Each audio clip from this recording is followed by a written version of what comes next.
ئەگەر بمانەوێت ئاشنابین بە فەرهەنگ و مێژووی هەر میلەتێک دەبێت فیلمەکانیان ببینین. لە پرۆژەی فەرهەنگ سازیدا سینەما پێداویستێکی حتمیە، لەبەرەوەی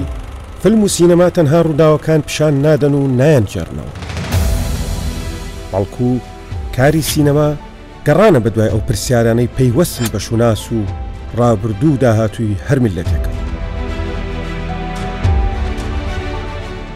گەلێکی وەک ئێمەی کوردیش نابێت پشتگوێی بخەین. لە وڵاتە پێشکەوتۆکاندا سینەما هەمیشە بەشداریەکی بەرچاوی هەبووە لە دروستکردنی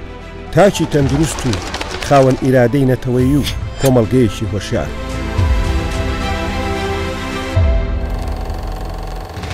هاوتەریب سینەما جگەلەوەی هونەرێکی گەورەیە، پیشەسازیەکی بەهێزیشە بۆ سەرخستنی ئابووری وڵات. دروستکردنی ئەم بەرنامەیەش هەوڵی ئێمە دەبێت لە پێناو پۆلێنکردن و بنیادنانی فیلم و سینەمای کوردی. من سەروەر محەیدین. سڵاو ڕێز، فەرمون لەگەڵ ئەڵقەیەکی تری پرۆگرامی سینەما 24. بۆم بەرنامەیەش میوانداری زۆر بەڕێز زانیار فەتاحمان کردووە. کاک زانیار بەخێر بێت. زۆر سپاس کاک سەروەر. زانیار فەتاح لە ساڵی 1984 لەدایک بووە. لە ساڵی 2004 دەبێتە خاوەنی بڕوانامە لە پەیمانگای هونەرە جوانەکان لە بەشی شانۆ لە بواری نواندن. دواتر وەک وێنەگر کاری لە چەندین کورتە فیلم و فیلمی دۆکیومنتاری کردووە. لە ساڵی 2016 دەبێتە هەڵگری بڕوانامە لە فیلم سکۆلی ستۆکهۆڵم لە وڵاتی سوید کێکێکە لە ناوەندە ئاکادمیەکانی جیهان بۆ فیلمسازی. لە وڵاتی سوید وەک سینەماتۆگرافەر کاری بۆ چەندین کورتە فیلم کردووە، هەروەها وەک دەرهێنەر کاری بۆ 2 کورتە فیلمی سویدی کردووە. لە ساڵی 2018 کار لە بواری ڕێکلامی تەلەڤیزیۆنی وەک بەڕێوەبەری وێنەگرتن و دەرهێنەر و چەندین بەرهەمیش پێشکەش دەکات. پاشان وەک بەڕێوەبەری وێنەگرتن و دەرهێنەر چەندین ڤیدیۆکلیپی گۆرانی دروست کردووە. زانیار فەتاح وەک سینەماتۆگرافەر و لاین پرۆدوسەر لە فیلمی 09 بەشدار بووە. دوایین کاریشی چیرۆک و دەرهێنانی فیلمی تەمی بابایە کە ئێستا لەسەر شاشەی سینەماکانی کوردستان نمایش دەکرێت. ئەمەوێها زەختی قەتڵێکە پێوە دیارەوەیتر ئەکێشی بەدارەکەیان پەسێتی ئەکێشی بەدەموچەی خۆتا ئەوانە لە دوای تەحویلە بێ بۆ ڕاکردن. ئەکرێت سەرەتا بۆ دەست پێ بکەین کە ئەمە یەکەم ئەزمموی فیلمی فیکشن فیلمی درێژی ئێوەیە. تا چ ڕادەیەک هەستەکەی سەرکەوتوو بووی لە یەکەم ئەزممونتە؟ زۆر سپاس کاک سەروەر، زۆر سپاس بۆم دەرفەتە. تەمی بابا بەندەوەک و چیرۆکنووس و دەرهێنەر کاری تیا کردووە، دروست کە ئێستا لە سینەماکانی کوردستانە نمایش شەکرەیە. لە پێش نمایش و لە پێش دەستکردن بە وێنەگرتن ئێمە خۆ حازرکردنێکی 6 مانگیمان هەبوو بۆ فیلمەکە، پاشان چوینە مەرحەلەی وێنەگرتن کە ماوەی ڕۆژێکمان پێچوو، لە پاش وێنەگرتن تقریبەن ماوەی 3-4 مانگێکمان پێچوو، بە تێکڕا چوینە ساڵێکەوە بۆ دروستکردنی فیلمێکی کوردی. بەنسبەت ئەوەی کە تا چەند پۆینتەکە بۆ من سەرکەوتوو بۆ یاخۆت تا چەند ڕەزامەندی بینەری لەسەرە، بە خۆشحاڵێکی زۆرەوە فیلمی تەمی بابا پێشوازێکی گەورەی بینەری لێەکرێ. ئەڵبەت مانای ئەوەیە کە بینەر لە فیلمەکە ڕازیە و دێت بۆ سینەما و چێژی لێ وەرەگرێ. هەڵبەت ئێستێمان لەو هۆڵە ئەم بەرنمەیەکەین و هەندێ بەرنامەی کەشمان کردووە سپاسیانەکەین، هۆڵی هونەرە جوانەکانی سلێمانی. تۆ لێرەوە دەسێ کردووە بە نواندن. چۆن بوو لە نواندنەوە چیت بۆ فیلم دروستکردن یان دەرهێنان؟ بەڵێ ئێستێمە لە قاعی پەیمانگای هونەرە جوانەکانی سلێمانین بەشی هونەری شانۆ، ئەلبەت سەرم ستەیجا کە هەردووکمان ئێستا ئەم بەرنامەی تیا پێشکەش دەکەین. ڕۆژانێک و ساڵانێک لەسەر ئەم تەختەی شانۆ و تەختەی شانۆی هۆڵەکانی تر من وەکو ئەکتەر بەشدار بووم لە کاری شانۆیە. هەڵبەت بە خۆشحاڵێکی گەورەوە شانۆش پایەکی گەورەی سینەمایەک و هونەری یەکەم کە دروست بووە، سینەماش تاوکەری شانۆیە، واتە لە هونەرێکی لایڤەوە کە لەسەر مەسرح چۆن ئەیگوێزیتەوە بۆ نێو کامێرە و بۆ شاشەی سینەما. من لەوەیە خۆم بە شانسمەند دەزانم کە شانسم هەبووە پێشەوەی دەستکەم بە کاری سینەماتۆگرافی و کاری فیلم کە شانۆکار بووم و توانیومە سەرەتای نواندن و سەرەتای هوەر بێتە ناومەوە فێری بم. هەڵبەت ئەمە لە دنیای سینەمایە جیهانە شتێکی بابەتێکی نامۆ نییە لەبەرەوەی زۆرێک لە ئەکتەرەکان دواتر دەرهێنانیان بۆ فیلم یا فیلمیان دروست کردووە، بەڵام تۆ تا چەندێک سوودت لە شانۆ بینیوە لە ناو فیلمە؟ طبعاً کە شانۆ ئەخوێنیت ئامادەبوونی ئەکتەر ئەخوێنیت، ئەڵبەت وەکو بەشەی من کە من نواندنم خوێندووە، ئامادەکردنی ئەکتەر کە هەم وەکو کتێب هەم وەکو ڕیسێرچ کە چیتە ئەو بابەتەوە فەرقێکی ئەو توی نییە بۆ سینەما، واتە کە تۆ چویتە ناو دیزاینێکی کارکتەرەوە تۆ ئەبی بە دەروێشی ئەو کارکتەرە، بەس تەنها حسەکە ئەوەیە لەسەر مەسرحەوە چۆنی گوێزیتەوە بۆ سەر بۆ ناو کامێرە. بۆ نمونە تۆ لە مەسرحە لایڤێکی 40 دقەیە و بە یەک قەت ئەبێ بڕوات، بەڵام کە ئەچیتە ناو سینەماوە کاک سەروەر لە دیمەنێکە دیمەنێکی ڕسمەکە عامە، هەمان دیمەنە بێ بکرێتەوە لە ڕسمێکی میدیاما، یعنی ئەمەیان تۆزێ جامپەکە دووبارەکردنەوە لەگەڵ ئەکتەرەکەیە، بەڵام شانۆ ئەبێتە باگراوندێکی باش بۆ ئاستبی بەرزبوونی ڕۆشنبیری ئەو ئەکتەری کە لە فیلمەکەیە بەشداری ئەکا کە ئەو کات دەرهێنەرەکە وەک پێویست ماندووبوونێکی زۆری لەگەڵان نابێ، هیچ نەبێ بۆ دەرهێنەرەکەڵێ ئەم ئەکتەرە سەرەتایەک یاخود بیسیکی نواندنی تایە و لەگەڵ دەرهێنەرەکە بتوانێت پۆینتێکی باشتر ئامادەکە بۆ دیزاینکردنی کارکتەرەکەی کە ڕۆڵی تیابینە. هەڵبەتەوە بەشێکی کە شێوەیە کە هەروەک تەرەنتینۆڵێ ئەڵێ پێمەڵێن ئێمە بچین بۆ فیلم سکۆڵ، بچین بۆ کۆلێژی سینەماکان فێری سینەما بین، ئەڵم نا بچین بۆ خودی فیلمەکە، ینی کارکردنی ڕاستەوخۆ لە فیلمە و بینینی ڕاستەوخۆ لە فیلمە، ئەوەش ئەبێت بە قوتابخانەیەکی چڕوپڕ بۆ کارکردنی ئینسان خۆی کارکتەر خۆی تایە. بابینە سەر تەمی بابە باشە. من تەڵان زۆر قسەی لەسەر ناکەم، ناچمە ناوەڕۆکی فیلمەکەتەوە لەبەرەوەی بەردەوام ێسش لەسەر شاشەی سینەماکانە. دوو گۆرانی بێژە بینین، کەچی فیلمەکە گۆرانی تیان نییە، ئەمە فێڵە لە بینەریەکەی، ئەمە ڕاکێشانی بینەری و جۆگری ئەوانە زیادکردنی بازاڕەکەیە، ئەمە چۆن بوو؟ ویوە چیەکە لەویە؟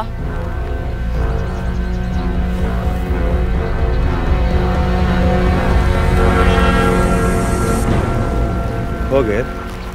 باشە خەڵک بۆ ئێرە؟ دروست پێشەوەی کە فیلمەکە بڵاو بێتەوە کە خەڵگەی بینی وجودی دوو گۆرانی بێژەیە، خەڵکێکی تر بە چەشنی یاخۆت بە ژانری فیلمی گۆرانی ئامێستێک گەیشتە بوون. دروست من کە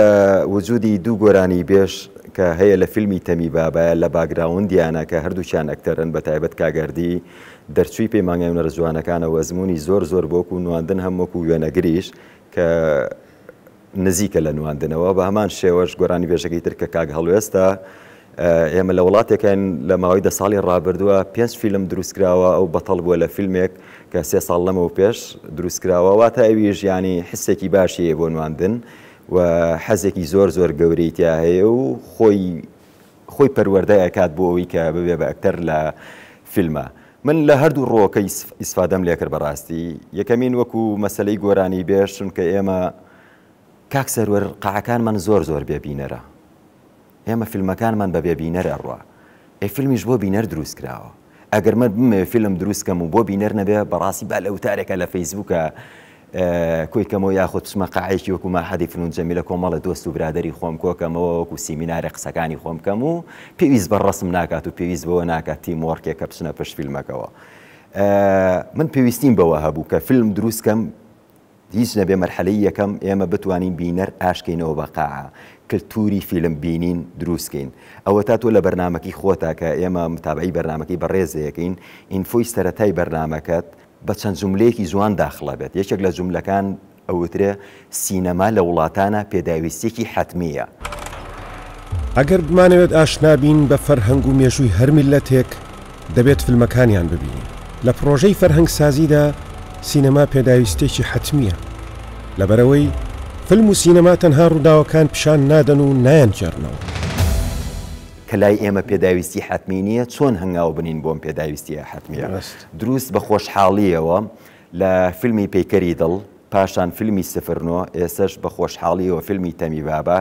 کەوکو ڕەوتێک لە ماوەی 4 ساڵەکە ئێمە دەستمان پێکردووە کە هیچ نەبێ وەکو مەرحەلەی یەکەم بتوانین بینەر ئاشکەینەوە بە قاعەکانی سینەما بینەر فێری کولتوری فیلم بینین ببێت ئەمێ لەسەر ئەوە بۆستین چکی ئەم قسەیە زۆر ئەکرێت بینەر ئاشکەینەوە من پێم وابێ بینەر ئەمە ڕێی من نییە ئەمە ئەو واقعەیە یا با بڵێن ئەو لۆژیکەیە کە ئێستا ئەتوانین بیبینین بینەر ئاشتە بەڵام فیلم خۆی عاجزە لە بینەر لەبەرەوەی ئێستا من لە تەمی بابایە ئەوەی کە بینیم تۆ تارگێتی ئەیج یعنی دیاریکردنی تەمەن هەیە و ئەم فیلمە لە چ تەمەنێک بۆ چ تەمەنێک خەڵگە چە سەیریەکە وێ بن پێم وایە ئەبێت تۆ ئەمە دیاری بکەیت فیلمێک دروستکەی بزانی بۆ چی دروستەکەی وە ژانری فیلمەکەت خۆت لات ڕوون بێکە لە چ ژانرێکە لە چ شێوازێکی فیلمە ئیشەکەیت تا خۆت ئەمە لای خۆت ڕوون نەبێ و بینەریش جا ناکرێتەوە کە بینەریش جا کردووە بێ بزانی چێن ئەو بینەرانی کە سەردانی هۆڵەکانەکەن و پارە ئەێن بە فیلمی کوردی لە تەمی بابایە من ئەمەم بینی کە بینەرێکی گەنج زۆرێک لە بینەرەکانێک گەنجن کە هاتوون و تکتی فیلمەکەی تۆ کردنەوە هۆڵەکانەوە وەکو ژانر تازەیە لە فیلمی کوردیە بڵێ چۆن بۆ ئەم ژانرە هەڵبژارد کاک سەرۆەر بەر پرۆسەی خوێندن کەوتم بەر پرۆسەی ژیانکردن لە دەری وڵات کەوتم بەر پرۆسەی فرەکلتوری کەوتم دوجار خەیاڵی فیلمیش نابەسرێتەوە بە یەک ژانرەوە یعنی من پێشەوەی دەرێنەری فیلمی تەمی بابابم سینەماتۆگرافەری فیلمی سفرنەوە بووم و لە پشت کارکردنی کورتە فیلمێک لە سوید کورتە فیلمی هۆپ وەکو ئیخراج کارم کردوەتیایە خۆم تاقی کردەوە لە هەندێک ژانرە لە ڕوانینەکانی وێنەکانمەوە لەو فیلمانی کە تەسویر مەکرد خۆم تاقیە کردەوە لەو جوڵانی کە هەمە چ تامێک چ چێژێکی ناو چیرۆکی سینەماگرێتەوە دەسم برد بۆ ژانری تاوان نهێنی دراما وەکو چیرۆک هاتم یاریم لەگەڵا کرد خیاڵمە کردەوە لەگەڵ یا فەنتاسیای خۆمم ئەیە ناو ئەبردووانە حەزم لێ بوو تاقیکردنەوەیەکەم بەش بێ بە ئەزمونێکم بۆ کوردستان و لە دوای فیلمی پەیکەری دڵ و سەفرنەوە کە ڕەئی خەڵکم زۆر وەرەگرت بە تایبەت ڕەئی گەنج وەکو خۆت کە باسێک کردوتە بەشێکی زۆر لە بینەرەکان کە گەنجە بەڕاستی ئێستا گەنجی کوردستان زۆر ڕۆشنبیرە بۆ بینینی فیلم کەواتە بینەری کوردی زۆر چاک ئاشنایە بە بینینی فیلم ئەو بینەرەی لە ستۆکۆڵم سێری فیلمێکەکە لە هەمان بینەر لە سلێمانی شانسی ئێمان بینینی فیلمی هەیە کەواتە ئێمە تێگەین لەوە بینەر ئاسی ڕۆشنبیری بۆ بینینی فیلم ڕوونە و جیاوازە وەکو هەموو عالەم وایە وەکو گەنجێک وایە لە هەر شوێنێکی سەر عەرزابێ دەست بردن بۆ ئەم ژانرەش بە گرنگم زانی لەبەرەوەی تێگەیشتم چەند فیلمێکی تریان بینی بوو کە فیدباکم لە بینەر وەرەگرتەوە کە ڕەم وەرەگرت لەسەر فیلمەکانەی تۆزە نزیکە لە ژیانی خۆمەوە ئەمەوێ کە 100 دقە چووم بۆ قاعی سینەما هیچ نەبێت سەعات و 40 دقە دابڕێم لە ژیانێکی خۆم بچمەنێ و خەیاڵێکی ترەوە ڕەنگە ئەم ڕەئانەش تەسیری لە خەیاڵی مێشکی من کردبێ کە من فیلمێک دروستەکەم بینەرێک کێت پارەکەی پێیە ڕێز لەو سەعات و 40 دقەی وەرگرم کە سەعات و 40 دقە فیلمەکە بینێ بەدەم گەنمە شامیەوە بێ بەدەم پۆپکۆرنەوە بێ لەگەڵ ڕەفیقێکیا بێ لەگەڵ دۆستێکیا بێ بتوانم سەعات و 40 دقە چێژێکی بەمێ و دوور بێ لە هیلاشی و ماندووبوونی ڕۆژەکەی باسی ئەو خەیاڵت کرد کە ئەو ویستت کرد کە تەوێت لەو ژانرەیە کارکەی بڵێ بەڵام ئێمە پێویستمان بەوەیە پارە بۆ فیلمەکانمان پێیا بکەین وانە ئایا هەر کەسێک هەر گۆرانی بێژێ هەر هونەرمەندێک هادووتی کاک زانیار هانێ ئەوە پارە و فیلمێکم بۆ دروستکە بۆی دروستەکەی ئەگەر گۆرانی بێژەکە کتێرێکی باش بێ بەدڵنیاییەوە خۆی لە خۆیە ئەوەی کە لەم فیلمەیە کراوە لە ڕێی شەریکەیەک و گۆرانی بێژێکە و کە هاتوۆتە ژێرباری دروستکردنی فیلمەکە ڕیسکێکی زۆر گەورەیە کە حکوومەت نەیتوانێت بچێتە ژێرباری و ڕیسکەوە کە دەوڵەمەنی زۆر گەورە لە وڵاتە هەر خەیاڵی نییە بچێتە ژێرباریوی دروستکردنی فیلمێک شخصێک لە ڕێی گۆرانی وتن و گۆرانی بێژبوون و توانی بێتی هەنگاوێکی خۆی بنێت و فیلمێک دروستکات من بە گەورە ئەیبینم بەڵام لە هەمان کاتە فیلمەکە بۆ من گۆرانی ئامێز نەبێت لەبەرەوەی وەکو چێش سێری یەکەم من وەکو بینەر سێری هەموو زۆرە فیلمێکەکەم بەڵام وەکو تاقیکردنەوەی خۆم لەگەڵ فیلمی گۆرانی ئامێزا ڕەنگ نییە بتوانم کاری تیا بکەم بەڵێ کاری نەکردوتە سەر خودی گێڕانەوەی چیرۆکەکەت مثلا لە فیلمەکە کارکتەری خاوەنی فیلمەکە وەکو بەرهەمهێنەر سەرەکەی دایمە پاڵەوانێکە نابێ بمرێ کاری نەکردوتە سەر چیرۆکی ناو فیلمەکەت ئەکتەر ناتوانێت کار کاتە سەر چیرۆکی بەس بەرهەمهێنەر بە بەرهەمێنەر ئەتوانێت وەکو سەرنج و ملاحەزە کار کاتە سەر دروستکردنی خاوەنی پارێ خاوەنی پارە بێت لە هەمان کاتە ئەو فۆڵۆی چیرۆکەکە ئەکات منەمێ نمونێک بۆ بێنم باشە لە مێژووی سینەمایە لە فیلمێکی وەستێرنات ناوەکەیم بیر نەماوە یەکێک لە بەتەڵەکانی ناو فیلمەکە یعنی تەنها بەتەڵی ناو فیلمەکە ئەمرێت بینەر لە هۆڵەکە چنە دەرەوەڵێ من نامانێ ئەو بەتەڵە بمرێت چکە بەتەڵە نابێ بمرێ پاڵەوانە بەرهەمهێنەر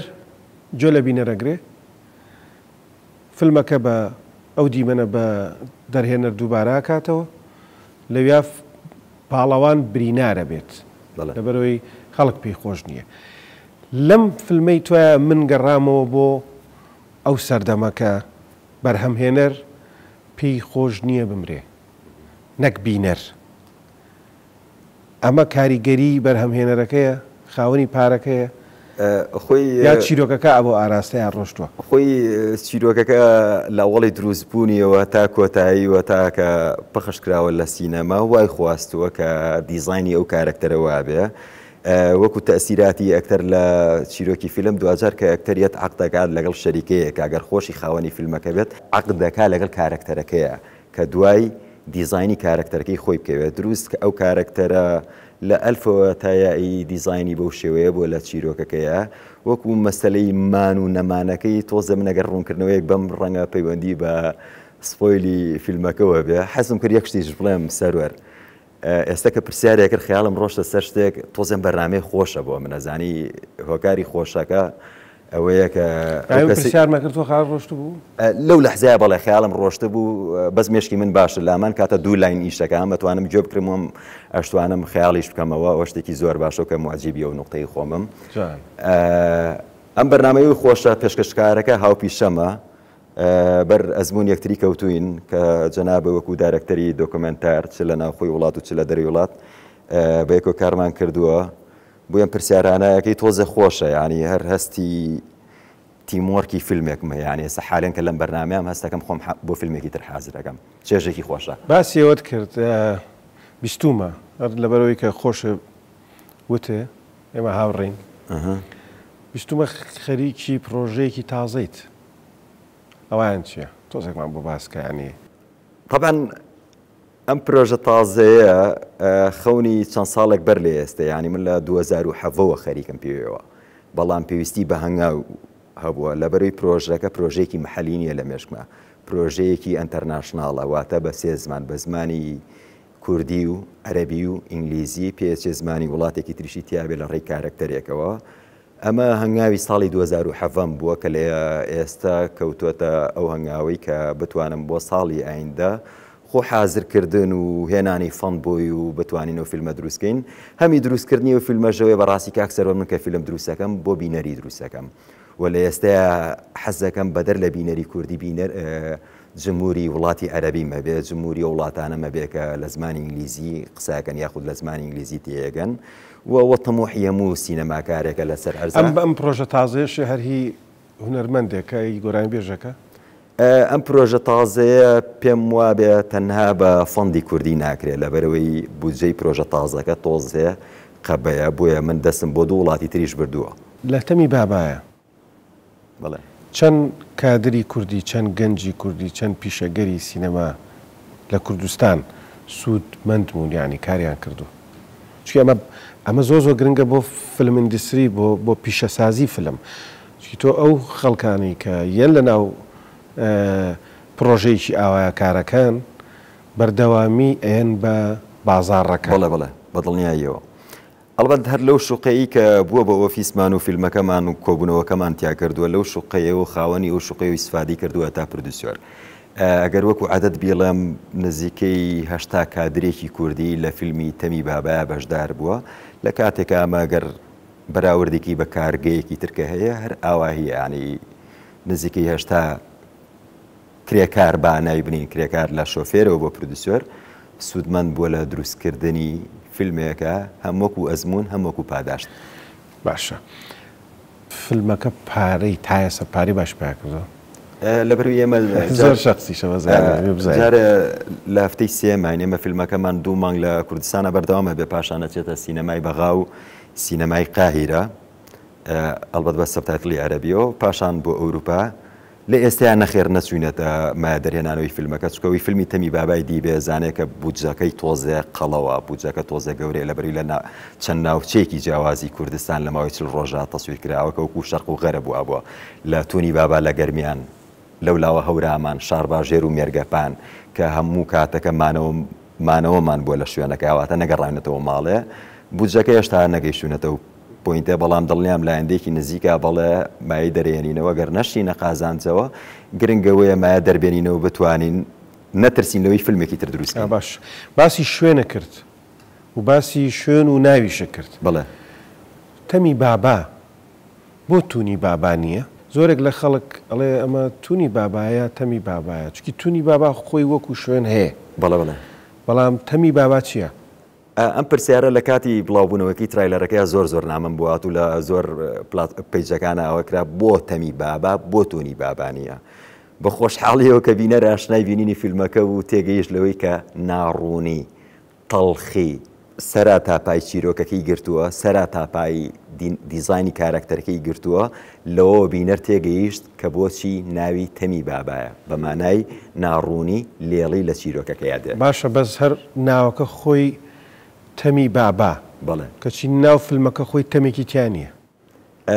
ڕووداوەکان چیرۆکەکە نا بەڵێ ئەوکو وێنە بەڵێ ڕووداوەکان لەبەروی باز لە ئێستا و 20 ساڵێ بەر لە ئێستەیەەکە ئەو ناڕوونیە لەو شوێنەوە دەستی پێ کردووە لە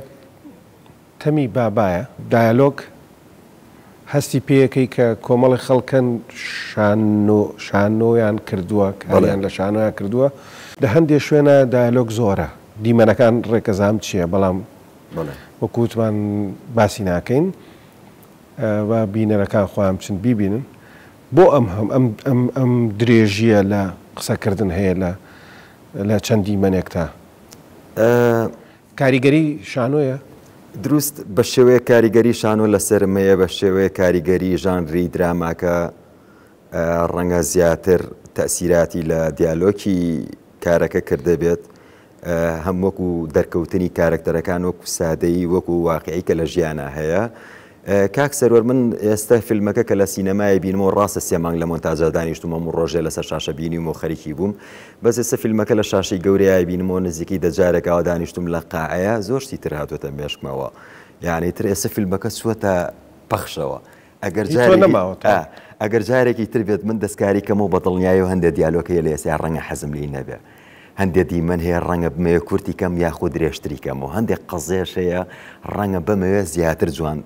تریکەمەوە من لە ئێستەیە فیلمەکەم ڕۆشتۆتە سینەماوە بینەر ئەتوانێ بڕیاری لەسەر بە من هەرچەنە قسەی لەسەرکەم بۆم ناگەڕێتەوە ئەو سوچەی چاکەم ئەم ئەیبەی چاکەم یاخود ئەم شتە باشەی ئەوەنی تر باشتریکەم ئەبێت ئاوا بیرکەینەوەانێ کاتێککە بەرهەمەکەت چووە دەرەوە لە تۆی ترەوە تۆ خاوەنی نامێنی خۆشحاڵ بووم کە لەم بەرنامەیە ئامادە بوویت زۆر سپاس یەنە کۆتایی بەرنامەکە شتێکە هەبێت تایبەت بە بەرنامەکە بە خودی کارکردنە ما بێت بیڵیت جۆلیەگرین ئەلبەت وجودیان بەرنامەیە خۆشی هەر هەنگاوێکی گەورەیە بۆ پرۆسەی فیلمسازی و بۆ ئاشناکردنەوەی خەڵک بە سێکتەری سینەما ئەمە عیب نییە گەرەوە بڵێن چونکە بەڕاستی ئێمە سینەما تازەیە بۆمان ینی زۆر کەسی ترەوەی وتووە لەبەرەوە بنەوەی کە گرنگە بۆم بەڕاستی مەسلەی فیلم دروستکردن نەوەستێ لە وڵاتە چونکە هەر نمونەی ئینفۆی بەرنمەکی خۆت بۆیانمەوە دوو دقی یەکەم کە خەڵک گوێ لە بەرنمەکە تەگرێ ئەبێ بزانێت کە سینەما چەند گرنگە وەکو بینایی بەرز وەکو خواردن وەکو هەموو شتە گرنگەکانی ترکە لە وڵاتە هەیە سینەماژە بێ هەبێ خەستەخانە بێ هەبێ سینەماشە بێ هەبێت. زۆر سپاس دووبارە خۆشحاڵ بووین کە ئامادە بووی. زۆر سپاس بۆیەوە. بەڕێزان لێرە داینە کۆتایی ئەم بەرنامەیەش شاد و سەرفراز بن.